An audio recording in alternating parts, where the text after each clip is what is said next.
Assalamualaikum warahmatullahi wabarakatuh. Hai anak-anak semuanya, kembali lagi bersama Ibu Nabila. Bagaimana kabar kalian hari ini? Di tengah wabah corona ini, Ibu harap kalian semua dalam keadaan baik ya. Tetap jaga kebersihan dan juga kesehatan. Ingat, jangan keluar rumah terlebih dahulu. Tetap di rumah saja. Semoga dunia kita lekas membaik dan kita dapat berkumpul bersama lagi. Oh iya, sebelum memulai pelajaran pada hari ini, alangkah lebih baiknya jika kita berdoa terlebih dahulu. Baik, berdoa menurut kepercayaan dan juga keyakinan masing-masing. Berdoa dimulai.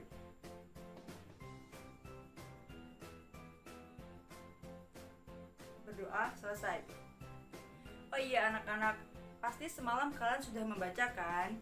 Jadi kalian pasti tahu hari ini kita akan belajar tentang apa. Ayo belajar tentang apa? Ya, benar sekali. Hari ini kita akan belajar mengenai melawan keserakan penjajah. Kenapa kok materi kita hari ini tentang keserakan penjajah? Ada yang tahu? Ayo, ada yang tahu? Tahu kan bagaimana penjajah pada masa lalu? Ya, mereka sangat serakah dan suka sekali merebut hak-hak rakyat bangsa Indonesia secara paksa. Jadi, tahu dong, apa manfaat pembelajaran mengenai tema kita pada hari ini?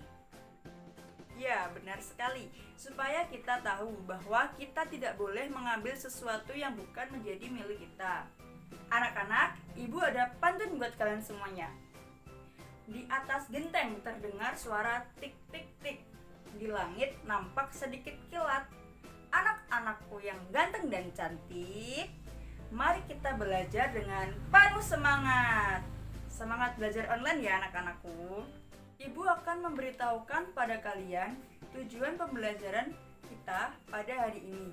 Jadi, tujuan pembelajaran pada hari ini adalah Ibu harap kalian semua mampu menjelaskan perlawanan masyarakat Indonesia terhadap keserakan penjajah dengan teliti. Materi yang Ibu sampaikan dimulai dari perlawanan rakyat Indonesia terhadap persekutuan dagang, lalu yang kedua akan dilanjutkan dengan perlawanan persekutuan pemerintah Hindia Belanda dan dilanjutkan lagi dengan beberapa peristiwa perang. Di sini ada yang pernah keliling Indonesia atau bahkan keliling dunia? Kalau belum tahu, coba kalian amati gambar di sebelah dan bandingkan luas negara Indonesia dengan luas negara Belanda. Kira-kira berapa kali lipat luas Indonesia dibandingkan luas Belanda? Ayo, ada yang tahu? Indonesia pastinya jauh lebih luas dibandingkan wilayah Belanda. Pada masa lalu, Indonesia hanya dianggap sebuah provinsi bagi bangsa Belanda. Indonesia sebagai provinsi juga tidak diperlakukan sama dengan masyarakat Belanda di Eropa. Belanda hanya menguras kekayaan Indonesia untuk kemakmuran negerinya. Bagaimanakah reaksi masyarakat Indonesia? Tentu saja mereka melawan. Nah, maka dari itu, hari ini kalian akan mempelajari perlawanan-perlawanan yang dilakukan oleh masyarakat Indonesia. Yang pertama ada perlawanan terhadap persekutuan dagang. Hayo, ada yang tahu ini gambar siapa? Ya, benar sekali. Beliau adalah Sultan Hasanuddin. Beliau sangat ditakuti oleh Belanda karena ketangguhannya dalam melawan Belanda, sehingga beliau disebut sebagai ayam jantan dari timur. Sultan Hasanuddin adalah Raja Goa di Sulawesi Selatan. Suatu ketika, kerajaan Goa yang dipimpin oleh Sultan Hasanuddin dan kerajaan Talo yang dipimpin oleh Arung Palaka berselisih paham. Hal ini dimanfaatkan oleh VOC dengan mengadu domba kedua kerajaan tersebut. VOC memberikan dukungan sehingga kerajaan Talo menang. Perjanjian Bongaya telah memangkas kekuasaan kerajaan Goa sebagai kerajaan terkuat di Sulawesi. Tinggal kerajaan-kerajaan kecil yang sulit melakukan perlawanan terhadap VOC. Kisah tersebut merupakan salah satu contoh perlawanan rakyat Indonesia di Sulawesi Selatan terhadap persekutuan dagang VOC. Masih banyak lagi perlawanan di berbagai daerah dalam melawan persekutuan dagang Eropa di Indonesia. Yang kedua ada perlawanan terhadap pemerintah Hindia Belanda. Coba kalian amati gambar Masjid Aceh di samping ini. Bagi masyarakat Aceh, masjid ini merupakan masjid bersejarah yang terkait erat dengan spirit perjuangan masyarakat Aceh. Selain sebagai tempat ibadah kebanggaan masyarakat, masjid tersebut menjadi simbol perjuangan rakyat Aceh dalam menentang imperialisme barat. Masjid ini menjadi salah satu benteng perjuangan rakyat melawan Belanda karena kegigihan rakyat Aceh tersebut. Belanda benar-benar kesulitan memadamkan perlawanan rakyat. Perlawanan terhadap pemerintah Hindia Belanda terjadi di berbagai daerah di Indonesia. Pada abad 19 merupakan puncak perlawanan rakyat Indonesia di berbagai daerah dalam menentang pemerintah Hindia Belanda. Kegigihan perlawanan rakyat Indonesia menyebabkan Belanda mengalami krisis keuangan untuk biaya perang. Perlawanan di berbagai daerah tersebut belum berhasil membuahkan kemerdekaan. Semua perlawanan dapat dipadamkan dan kerajaan-kerajaan di Indonesia semakin mengalami keruntuhan. Kalian dapat menelusuri jejak-jejak perlawanan tersebut dari berbagai peninggalan yang masih ada hingga sekarang. Bahkan di berbagai daerah didirikan berbagai museum untuk menjadi media pembelajaran masyarakat sekarang. Dengan mengunjungi berbagai museum dan berbagai tempat peninggalan perlawanan rakyat Indonesia melawan Belanda, maka akan menggugah semangat kebangsaan kalian. Kalian dapat menemukan berbagai peninggalan atau museum perjuangan pada masa lalu di setiap daerah di Indonesia. Anak-anak, halo, halo. Masih semangat apa tidak? Ibu tahu kok, kalian pasti sudah mengantuk mendengarkan ibu berbicara terus kan? Oke deh, ibu ada ice breaking buat kalian semua. Tapi kalian harus mengikuti ya. Cekidot.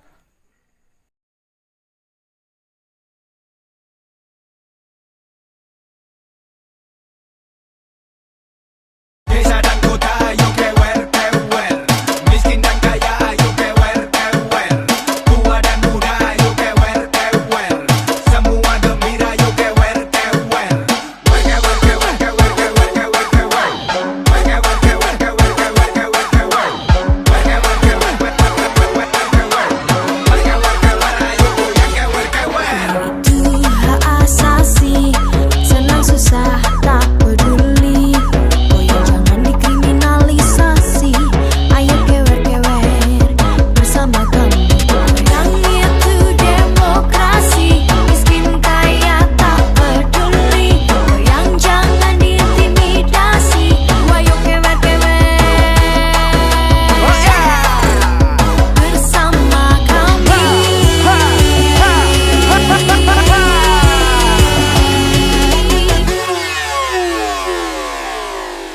Desa dan kota, ayo kewer, kewer. Miskin dan kaya, ayo kewer, kewer. Tua dan muda, ayo kewer, kewer. Semua gembira, ayo kewer, kewer. Kewer, kewer, kewer, kewer, kewer, kewer. Kewer, kewer, kewer, kewer, kewer, kewer. Kewer, kewer, kewer, kewer, kewer. Kewer, kewer, ayo goyang, kewer, kewer. Itu adalah ekspresi desa kota tak peduli. Goyang jangan diprovokasi. Ayo kewer-kewer bersama kami. Goyang itu bikin happy, sehat jasmani dan rohani. Goyang jangan dipolitisasi. Ayo kewer-kewer.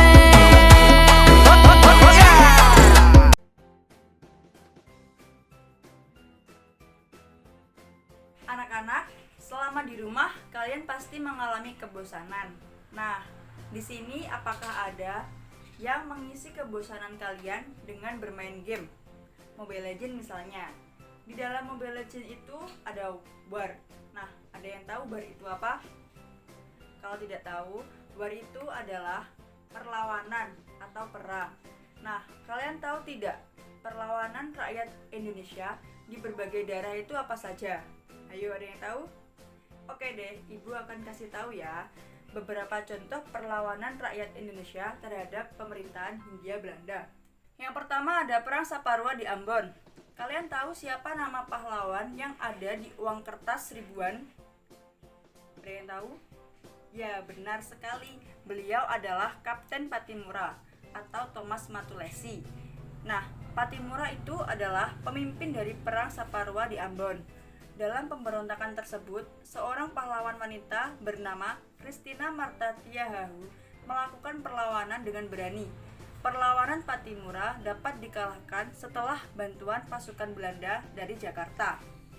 Patimura bersama 3 pengikutnya ditangkap dan dihukum gantung. Yang kedua ada Perang Paderi di Sumatera Barat. Perang ini merupakan perlawanan yang sangat menyita tenaga dan biaya yang sangat besar bagi rakyat Minang dan Belanda. Bersatunya kaum Paderi atau ulama dan kaum adat melawan Belanda menyebabkan Belanda kesulitan memadamkannya. Bantuan dari Aceh juga datang untuk mendukung pejuang Paderi. Belanda benar-benar menghadapi musuh yang tangguh. Belanda menerapkan sistem pertahanan benteng stelsel. Benteng Fort de Kock di Bukit Tinggi dan benteng Fort de Van de Kapellen merupakan 2 benteng pertahanannya.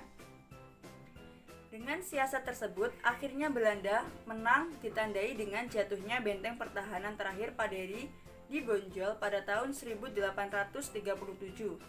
Tuanku Imam Bonjol ditangkap, kemudian diasingkan di Priangan, lalu ke Ambon, dan terakhir di Manado hingga wafat pada tahun 1867.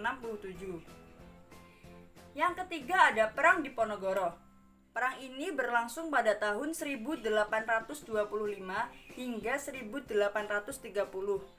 Perang Diponegoro adalah perlawanan yang sangat besar.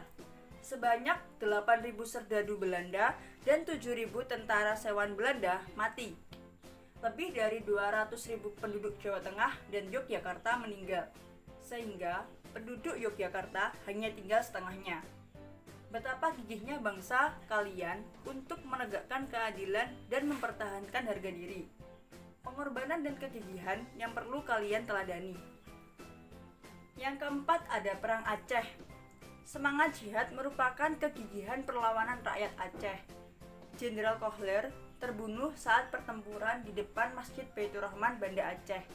Kohler meninggal dekat dengan pohon yang sekarang diberi nama Pohon Kohler. Siasat konsentrasi stelsel dengan sistem bertahan dalam benteng besar oleh Belanda tidak berhasil. Belanda semakin terdesak, korban semakin besar, dan keuangan semakin terkuras. Belanda sama sekali tidak mampu menghadapi secara fisik perlawanan rakyat Aceh. Maka dari itu, Belanda mengutus Nok Hurgroch yang memakai nama samaran Abdul Ghaffar, seorang ahli bahasa, sejarah, dan sosial Islam untuk mencari kelemahan rakyat Aceh. Setelah lama belajar di Arab, Abdul Ghaffar memberikan saran-saran kepada Belanda mengenai cara mengalahkan orang Aceh. Menurut Abdul Ghaffar, Aceh tidak mungkin dilawan dengan kekerasan, sebab karakter orang Aceh tidak akan pernah menyerah. Jiwa jihad seorang Aceh sangat tinggi. Taktik yang paling mujarab adalah dengan mengadu domba antara golongan Ule Balang atau bangsawan dengan ulama. Belanda menjanjikan kedudukan pada Ule Balang yang bersedia damai. Taktik ini berhasil. Banyak sekali Ule Balang yang tertarik pada tawaran Belanda. Belanda memberikan tawaran kedudukan pada Ule Balang apabila kaum ulama dapat dikalahkan. Sejak tahun 1898, kedudukan Aceh semakin terdesak. Belanda mengumumkan Perang Aceh selesai pada tahun 1904. Namun demikian, perlawanan sporadis rakyat Aceh masih berlangsung hingga tahun 1930-an. Lalu yang kelima, ada perlawanan Sisingamangaraja di Sumatera Utara. Perlawanan terhadap Belanda di Sumatera Utara dilakukan oleh Sisingamangaraja XII. Perlawanan di Sumatera Utara berlangsung selama 24 tahun. Pertempuran diawali dari Bahal Batu sebagai pusat pertahanan Belanda pada tahun 1877. Untuk menghadapi Perang Batak atau sebutan perang di Sumatera Utara, Belanda menarik pasukan dari Aceh. Pasukan Sisingamangaraja dapat dikalahkan setelah Kapten Christoffel berhasil mengepung benteng terakhir Sisingamangaraja di Pakpak. Kedua putra beliau, Patuan Nagari dan Patuan Anggi, ikut gugur, sehingga seluruh Tapanuli dapat dikuasai oleh Belanda. Lalu yang keenam ada Perang Banjar. Perang Banjar berawal ketika Belanda campur tangan dalam urusan pergantian raja di kerajaan Banjarmasin. Belanda memberi dukungan kepada Pangeran Tamjid Ullah yang tidak disukai rakyat. Pemberontakan dilakukan oleh Prabu Anom dan Pangeran Hidayat pada tahun 1859. Pangeran Antasari memimpin perlawanan setelah Prabu Anom tertangkap Belanda dengan bantuan pasukan dari Belanda. Pasukan Pangeran Antasari dapat didesak. Pada tahun 1862, Pangeran Hidayat menyerah dan berakhirlah perlawanan Banjar di Pulau Kalimantan. Perlawanan benar-benar dapat dipadamkan pada tahun 1866. Lalu yang terakhir adalah Perang Jagaraga di Bali. Perang ini berawal ketika Belanda dan kerajaan di Bali bersengketa tentang hak tawan karang. Hak tawan karang berisi bahwa setiap kapal yang kandas di perairan Bali merupakan hak penguasa di daerah tersebut. Pemerintah Belanda memprotes Raja Buleleng yang menyita 2 kapal milik Belanda. Raja Buleleng tidak menerima tuntutan Belanda untuk mengembalikan kedua kapalnya. Persengketaan ini menyebabkan Belanda melakukan serangan terhadap kerajaan Buleleng pada tahun 1846. Belanda berhasil menguasai kerajaan Buleleng, sementara Raja Buleleng menyingkir ke Jagaraga yang dibantu oleh kerajaan Karangasem. Setelah berhasil merebut benteng Jagaraga, Belanda melanjutkan ekspedisi militer pada tahun 1849. 2 kerajaan Bali, Gianyar, dan Klungkung menjadi sasaran Belanda. Pada tahun 1906, seluruh kerajaan di Bali jatuh ke pihak Belanda setelah rakyat melakukan perang habis-habisan sampai mati, yang dikenal sebagai Perang Puputan. Perang Puputan merupakan salah satu wujud semangat rakyat Bali dalam melawan penjajah. Mereka merelakan jiwa dan raga demi kehormatan dan kemerdekaan bangsa, selayaknya bangsa Indonesia yang selalu meneladani semangat pengorbanan para pahlawan. Nah, pasti kalian sudah bosan kan mendengarkan Ibu ngomong terus dari tadi? Oke deh, Ibu mau menyanyi buat kalian, tapi kalian harus mengikuti ya. 1, 2, 3. Kalau kau suka IPS tepuk tangan. Kalau kau suka IPS tepuk tangan. Kalau kau suka IPS, mari kita lakukan. Kalau kau suka IPS, tepuk tangan. Nah, gimana? Sudah semangat lagi? Apa? Belum? Oke, sekali lagi ya. 1, 2, 3. Kalau kau suka IPS, tepuk tangan. Kalau kau suka IPS, tepuk tangan. Kalau kau suka IPS, mari kita lakukan. Kalau kau suka IPS, tepuk tangan. Nah, sekarang pasti kalian sudah semangat kan? Jadi, tadi kan Ibu sudah menjelaskan materi mengenai melawan keserakan penjajah. Nah, Ibu akan memberikan pertanyaan mengenai materi hari ini. Nanti pertanyaannya bisa kalian cek di link di bawah ya, mengenai materi tadi. Nah, jangan lupa dikumpulkan hari ini jam 7 malam. Kalau kalian masih bingung, kalian bisa tanya ke Ibu via WhatsApp ya. Ibu tunggu. Setelah Ibu memberikan materi, kira-kira ada yang tahu nggak kesimpulan mengenai materi keserakan melawan penjajah? Ayo, ada yang tahu? Baik, Ibu akan menyimpulkan materi yang sudah Ibu jelaskan. Jadi, kesimpulannya, pada masa lalu ada beberapa negara yang ingin menguasai wilayah Indonesia karena wilayahnya yang luas dan kaya. Negara lain pun mulai memasuki wilayah Indonesia dengan berbagai cara. Indonesia pun memberontak dan tidak terima, sehingga terjadilah beberapa peristiwa perang di berbagai daerah di Indonesia. Nah, maka dari itu kita dapat belajar bahwa merebut sesuatu yang bukan menjadi milik kita itu tidak baik ya anak-anak. Jadi, lakukan apa yang sesuai dengan kewajiban kita dan jangan pernah merampas hak orang lain. Jadi, untuk pertemuan selanjutnya, jangan lupa kalian membaca materi mengenai dinamika kependudukan dan pembangunan nasional prawacana. Oke? Oke anak-anak? Nah, baik sebelum Ibu tutup materi pada hari ini, Ibu ada pantun lagi buat kalian. Makan nasi di tengah hutan, hutannya ditumbuhi pohon jati. Jika ada kesalahan dalam ucapan, jangan dimasukkan ke dalam hati. Terima kasih atas perhatiannya anak-anak. Semoga kalian selalu dalam keadaan baik. Ingat, jangan keluar rumah terlebih dahulu. Demikian ya. Wassalamualaikum warahmatullahi wabarakatuh. Dadah.